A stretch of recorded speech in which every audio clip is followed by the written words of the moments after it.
Nah, berikutnya Pak Guru akan menyampaikan apa saja tujuan belajar pada pertemuan kita kali ini. Yang pertama, setelah anak-anak menyimak video ini, diharapkan nanti anak-anak dapat menjelaskan prosedur variasi gerakan memutar badan tanpa berpindah tempat dengan benar. Tujuan yang kedua, anak-anak dapat mempraktikkan variasi gerak memutar badan tanpa berpindah dengan benar. Yang ketiga, dengan permainan kepala, pundak, lutut, kaki, siswa atau anak-anak dapat menjelaskan prosedur variasi gerakan menekuk tanpa berpindah tempat dengan benar. Yang keempat, anak-anak dapat mempraktikkan variasi gerak menekuk tanpa berpindah tempat dengan benar. Nah, anak-anak sekalian, ini adalah tujuan belajarnya. Pastikan kamu bisa menyimak sampai selesai ya, agar kamu bisa mencapai tujuan belajar pada pertemuan kita kali ini. Baik anak-anak, kita mulai anak-anak sekalian untuk yang pertama, yaitu gerakan memutar badan. Nah, gerakannya ini yang dimaksud apa ya? Anak-anak bisa lihat di sini, ada seorang anak sedang menggunakan sebuah benda untuk bermain. Apa itu namanya? Ya, bagus sekali. Namanya adalah permainan simpai. Ya, permainan simpai atau hula hoop. Anak-anak ada yang punya di rumah?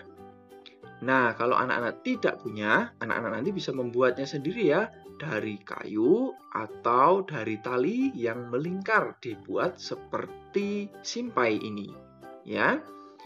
Baik. Nah, cara bermainnya bagaimana anak-anak? Pertama, ada simpai diayun di atas kepala. Cara melakukannya, anak-anak sekalian, simpai dipegang di atas kepala dengan tangan lurus. Lihat contoh di sini. Paham? Baik, putar simpai hingga tangan menyilang dan lakukan 8 kali hitungan. Contohnya berikut ini ya, tangan sampai menyilang. 1, 2, 3, 4, 5, 6, 7, 8. Begitu ya. Nah, kita ulangi lagi. Ayo, bersiap di sini anak-anak sekalian. Kita mulai. 1, 2, 3, 4, 5, 6, 7, 8. Gitu ya. Bisa anak-anak? Bagus sekali.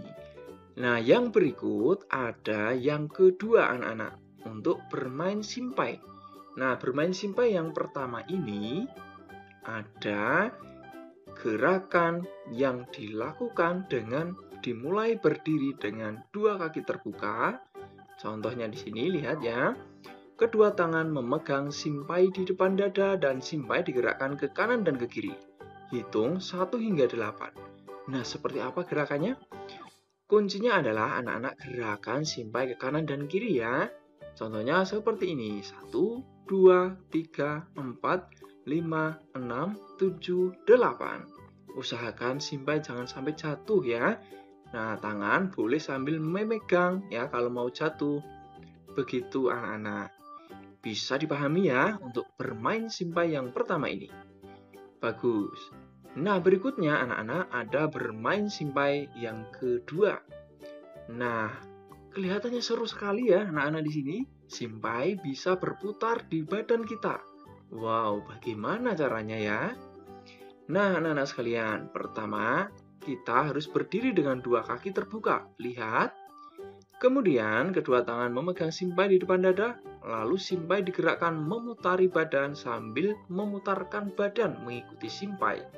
Contohnya, bisa anak-anak lihat seperti pada video di sini ini ya, ada seorang anak sedang bermain simpai. Sangat seru sekali ya.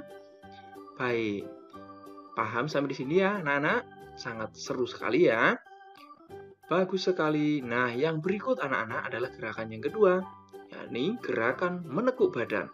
Nah, kira-kira dalam gerakan menekuk badan ini apa ya permainannya? Nah, permainannya adalah permainan kepala, pundak, lutut, kaki. Anak-anak sudah tahu ya permainan ini tentu? Kepala, pundak, lutut, kaki. Dalam sebuah nyanyian biasanya anak-anak sering bernyanyi. Kepala, pundak, lutut, kaki, lutut, kaki. Nah, kurang lebih seperti itu nyanyiannya. Ingat ya. Baik, nah anak-anak, cara bermainnya atau cara melakukannya, pertama untuk gerakan memegang kepala perlu anak-anak perhatikan, yakni bahwa tegakkan punggung saat memegang kepala. Ya, jadi punggung harus tegak. Kemudian sejajarkan lengan dengan telinga saat memegang kepala. Lihat contoh di sini ya. Bisa anak-anak? Bagus sekali.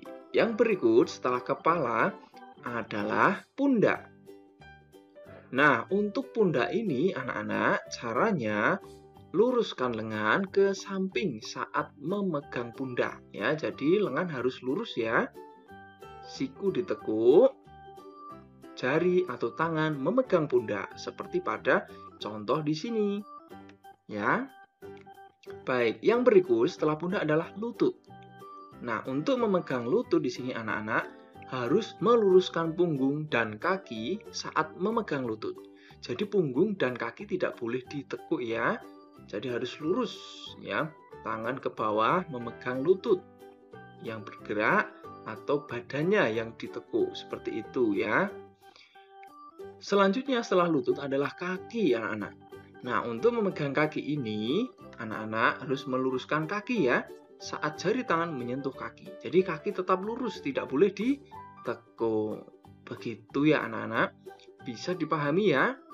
Nah, setelah anak-anak paham caranya, mulai dari kepala, pundak, lutut, dan kaki, anak-anak bisa